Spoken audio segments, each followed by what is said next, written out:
All right, I got a good signal hole. I got a 94 right here. Sounds really good. So it's out and it's red. What in the world is that?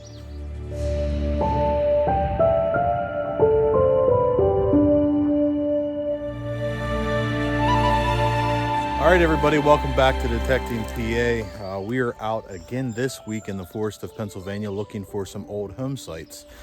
And I got my first one behind me. My plan today was actually to head to a different spot, but I seen on the map that there was something right here in this corner. Come up into the woods and there it is. I checked the LiDAR. There appeared to be what looked like a cellar hole there, but oftentimes in the summer and the spring, what we try to do is, me and Sean's best times to hunt is in the fall and winter and early spring. So we do a lot of scouting, find old home sites and things like that. And then what we'll also do is we'll do a few test holes at these sites. And I got my first test hole dug and we got something in it. So I don't think this was probably, unless I go through here and do not find anything else, I don't think this has been detected before. This is a signal that most everybody would have dug, and it's not too far from the cellar hole. We got bricks in the ground. We got stack stone foundation back there. So let me turn you around, show you what this is. We'll dig a couple signals in here and we'll head over to a different spot. So, all right, let me turn you around. Okay, so in this hole here, I had like a 67 and I plopped it out. It was underneath this root. I don't know if you can see it right there. Nice big root. It was actually underneath this root, plopped it out. And it's right here. I did not clean it off yet. But can you see what, can you see what I see? Can you see those beautiful stones? This is going to be a piece of jewelry. I hope you can see that. Oh, I know what it is this a clover? A 3-leaf clover. Let's see here. Boy, it would have been amazing if this was silver or gold, but that is definitely a 3-leaf clover. You can see right here it would have been a pendant. It would have been a loop right, well, let's see. Yeah, I think it would have been a pendant. You can see the stem coming off right here. And then, you know, it's got 1, 2, 3, 4, 5, 6, 7 stones. I think they're all there as well. Usually, sometimes you'll find where they're gone. So, but that's the first test hole of this site. Turned out to be a good one. I was here 30 seconds. This is going to be a good site. We're going to mark this on the map. I'm going to dig a little bit more in here. We'll get a few more tones, but I got permission down the road I'm going to hit. It's got quite a few sites on it, so might jump a little bit around today, but stay tuned and get you some more finds. All right, I got a good signal here. Sounded really good in one direction and not so good in another direction. So right down here in this hole, popped out a cool pocket knife. It's got, I'm gonna say maybe that's a bone handle, but that is awesome. We'll get you a nice close-up of that, but I'm not sure what year this dates to. It's got the shield on it. You guys, oh, is there writing on it? I don't see any writing, but this site was on the 1860s map, gone by 1950, 1960 or so. Yeah, so there's lots of history in the ground at this old site. I wonder what the profession of this guy was. Farmer. There was a barn that was across the road that I could see on a 1940 aerial photo. So, but yeah, we're gonna keep going here and hopefully find some more stuff for you. All right, so I got a signal here. It was a 70 in the hole, and this is pretty cool. Now, that is a chain. Would have had a little S hook here. Would have been connected to something. I see some people, maybe this was attached to a wallet or maybe a pocket watch. It seems like it would probably be a little heavy for that. I don't know. It's too thin to be a dog leash type thing, I think. But that was probably used for something. One of you guys will probably know what it is. All right, so I haven't moved off this, I don't know, 5-foot radius. Piece of jewelry, chain, pocket knife, and I got a signal here. It says 64 in a hole. I already can tell what it is. So there it is. A lot of you know what that is. That is a piece of a lantern. This is the knob that would have raised and lowered the wick. I got a 70 tone right about where my knee is, and I really couldn't hear it real well with this signal being here. So I'm hoping it clears up a little bit by removing this one. As you can see, they fall apart pretty easy, but I'm gonna try to get a patent date off this knob. A lot of these knobs on these old lanterns would have patent dates, so let's go ahead and clean that up right now and see what it is. Okay, so no patent date on this one, but there's what it would look like. You would have gears underneath here that this would turn, and then this would raise the wick up out of this part here, and then you would light it, and there would be a glass bowl, glass shield or whatever you would call it. Pretty neat. Probably using this on their way out to the old privy, the old outhouse. And actually that's something we should probably look for in here. So, all right, let's keep going. All right, we're gonna give you guys a live dig. This is an 84, 85. It sounds big, but it's probably gonna be either brass or something large in copper. Maybe we'll be surprised. But we're gonna dig this one up together.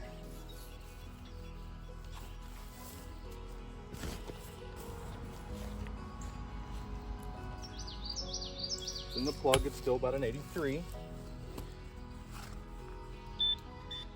Still sounds nice and clean. All right, so let's pull you up here. I don't see it yet.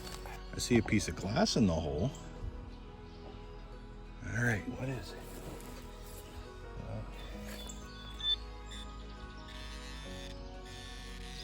It's big, whatever it is. Not very deep. Oh, it was on the surface. No, it's a stick.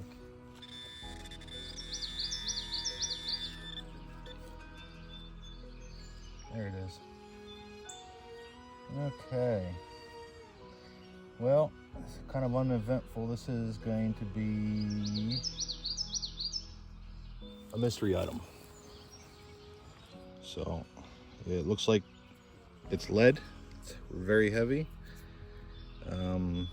Got a unique shape to it. I'm sure it was used for something. So it's got a groove cut in this side.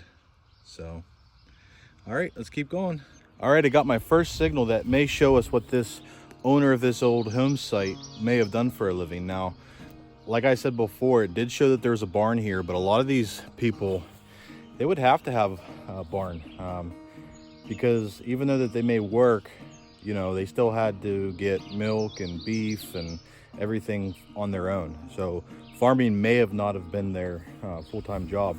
They may have been miners, they may have been who knows, but we got our first signal here that may identify what this man must have done. All right, so there it is, popped it out there. We have a miner's tag. We get a lot of these in Pennsylvania. We got a number. Anybody guess what number this could be? 100, whoa, is that 1,448? 46, wow. It's either 446 or 1,446. That is the largest number that I've ever seen on a miner's tag. I would have ventured to guess it could have possibly been a cow tag, ear tag as well, if he was a farmer, but I doubt he had 1,446 cattle. So, especially here in Pennsylvania. But yeah, that's a pretty cool relic. We dig a lot of these here. We do realize that there's a lot of states that do not dig these, but that's pretty neat.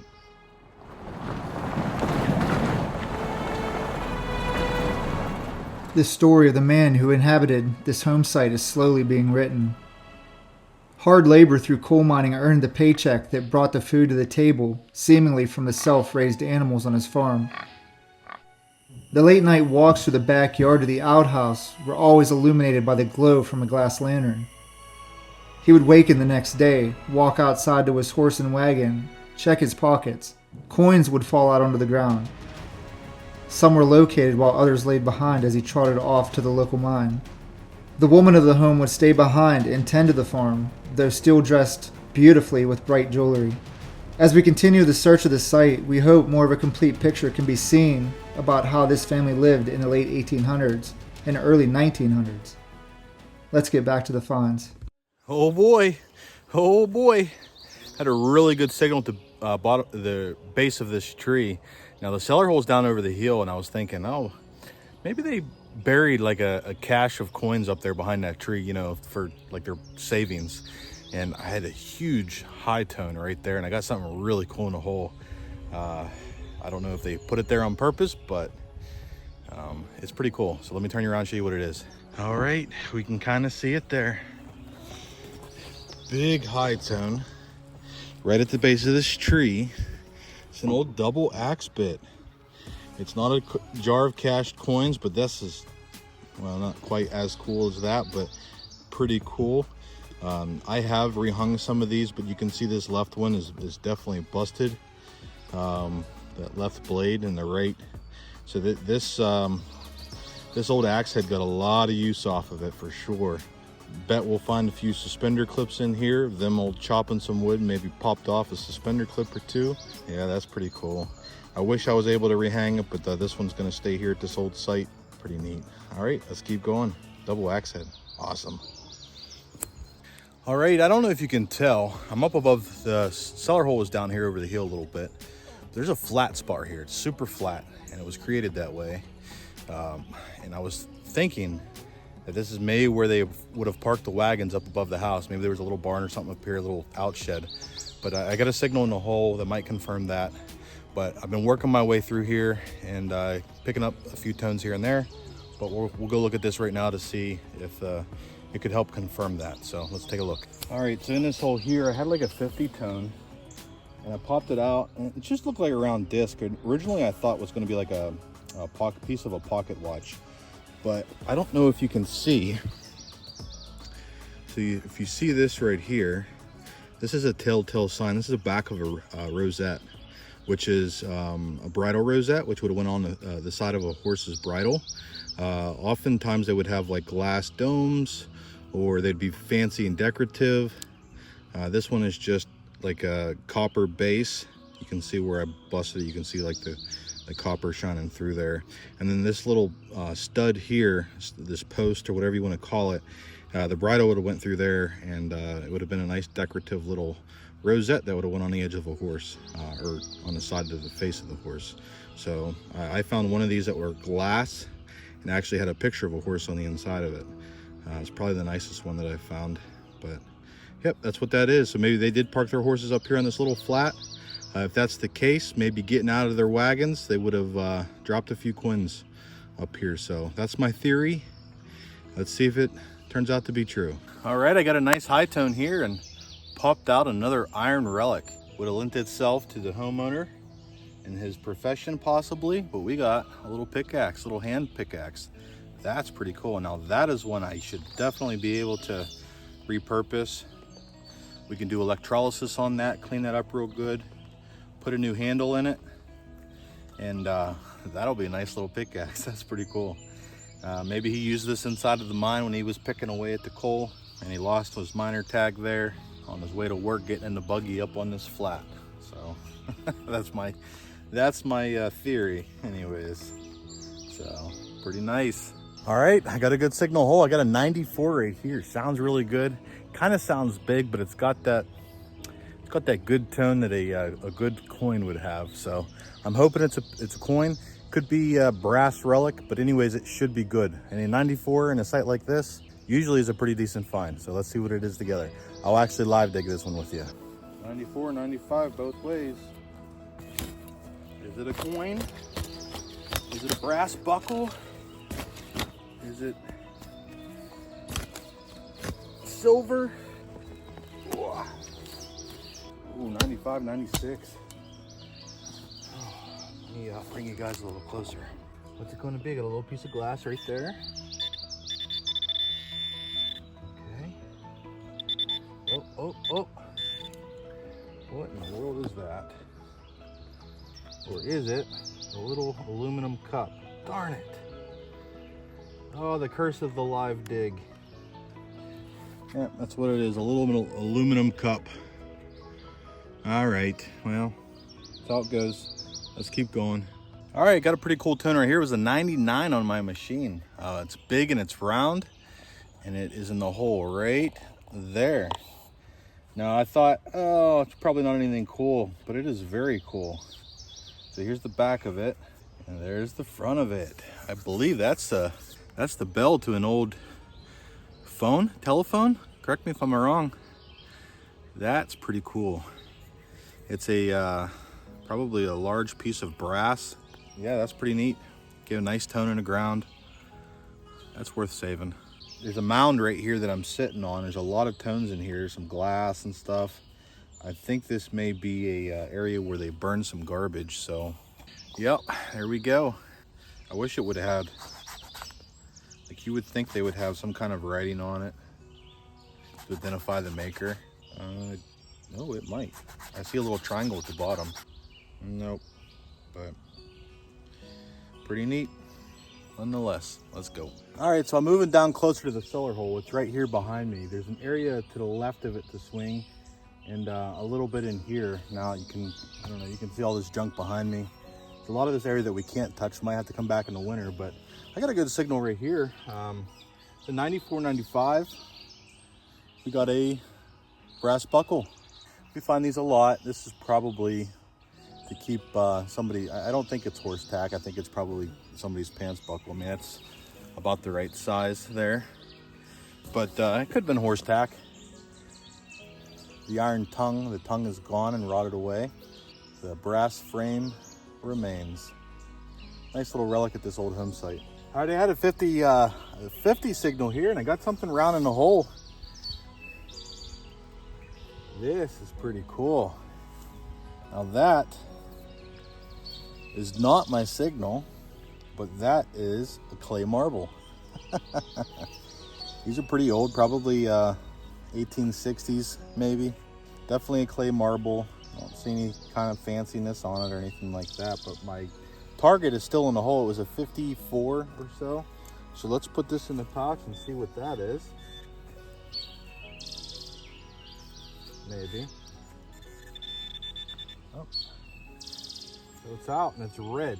What in the world is that? It's heavy and red. Looks like a badge. It is a badge. Check that out. It's got an eagle on the top. This is cool. All right, let me clean this up and come right back. That is a little tiny badge. Would have had a little, I don't know, kind of looks like something that would have hung it there. But that is pretty cool. It's got something really nice on it. So let me clean this off. All right, so there it is. It is a badge. It's so Melvin Purvis was an FBI agent who bagged criminals of Babyface Nelson and Pretty Boy Floyd and some other notable criminals. But this is his little junior badge that kids would have wore, and it is enamel. That's why you can see a lot of the reds left. And it says G-Man on it. It has an eagle above it, and that is pretty cool. Pretty cool relic to find. So let's keep going and see what we can find. All right, got another good signal right here in the hole. It was a nice 70 tone right here. So we're gonna ID this together. I already know what it is by the shape of it. Let's see, we'll show you guys, see if you guys can make some guesses on it. We find these at a lot of old cellar holes. These are probably gonna be 1920s and 1930s. Could be teens, could be 40s or 50s, but that is an old dog license, or a dog tax is what they used to call it back in the day. It would have had a little fastener here and here that would attach it to the dog's collar, and it usually has the county where the dog was registered, and it has the year on it. So let's go ahead and clean this up and see what we can find. All right, so there it is. Let's go ahead and give it a wipe. You're not going to be able to hurt these things. So we got a 1920, 1926, I think. Let me get the brush on it and we'll see what the county is. All right, so there it is. We have an Armstrong County, 1928, I think, and registered number 565. It's too bad there wasn't a book that you can look to see what the name of the dog was. Fido, maybe. All right, that's pretty neat.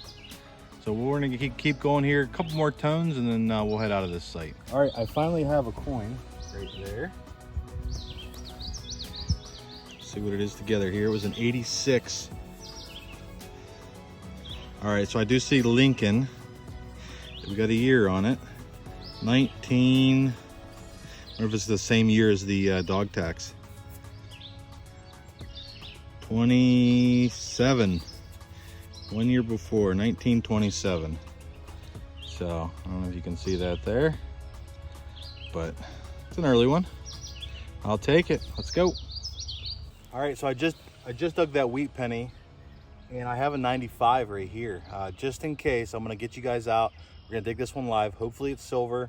The silver coin not too far from this coin over here. So let's see. The 95. 95, 96. Come on, baby.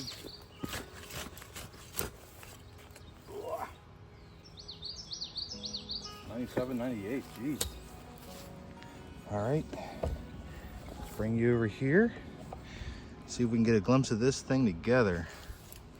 It's in the plug, whatever it is. Ah, no, it's not. Darn it. Curse of the live dig. You watch, I'm gonna dig one and it not be anything.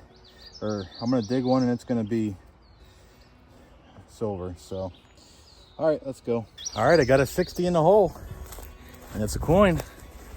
Those of you that have the dais know what a 60 is. Go ahead and start your guesses right now. Guesses on the coin and the year. So let's turn you down here. So popped it out, right there we are. So a 60 is a nickel on the dais too. Now the question is what year and what kind of nickel? Is it gonna be a buffalo? Is it gonna be a war nickel? Is it gonna be a V nickel? Could it be another nickel? So there it is. Looks like there's something shiny in the bottom there. Is this a war nickel? All right. What's it gonna be? All right, I do have an identification. So for those of you who guessed, I'll clean up a little bit more so I can turn around and show you. A Indian or a buffalo nickel. You were correct. Now this is so toasted. I am not gonna be able to get a year off it, but we got an ID at least, so that's awesome. 5 cents in the pocket. Let's go. I might have a date. 19. Looks like 1923 or 24. All right, let's go. All right, got another coin in the hole. Let's see if I can. Oh yeah, I see it there. All right, so it was another 86. It's right here. It is going to be. What in the world is this? Okay, I see 1 cent on the back. Is it an Indian or is it? It is a Washington. So we have another wheat penny. This one is going to be a 1914. That's an early one. Okay, there was 2 other finds that I wanted to show you with this find, but I had them underneath the camera over there. Now I moved the tripod, and unfortunately I went back to find them. I can't find them. I could take the machine over there, but I'm gonna send Sean back here because there are a lot more tones at this site. And we'll send him to see if he can find those 2 items. They're very cool. One of the most beautiful ones I've ever found before. And I know we'll be back, so I know we'll find those. All right, everybody, if you like this content, please like and subscribe. Check out some of these other videos, and we'll see you next week.